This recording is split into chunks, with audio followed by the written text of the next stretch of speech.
দানাং সাদাম্মা সারিয়াসা এত কানাং সাসঙ্গহ আনাভাত জানে কাম্মানি এথাং মঙ্গলম উত্তমং। এ গাথা মহামঙ্গল সূত্রের গাথা। এ গাথা ভাষণ করেছে ভগবান তথাগত বুদ্ধ। এই গাথা ভাষণ করেছে জেতবনে গন্ধ কুটিরি। কেন ভাষণ করেছে? কাকে উদ্দেশ্য করে ভাষণ করেছে? কেন ভাষণ করার প্রয়োজন ছিল? কেন কর্তব্য প্রদান করেছে?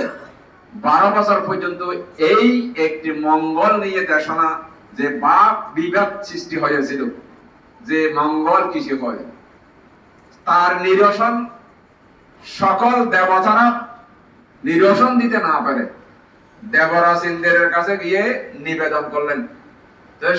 এই নিবেদন সে দেবরাজ ইন্দ্র বললেন, আমি একজন নগণ্য দেবরাজ, সামান্য নগণ্য দেবরাজ হয়ে তোমাদের এই প্রশ্নের উত্তর আমি ক্ষুদ্র জ্ঞানে দেওয়া সম্ভব নয়।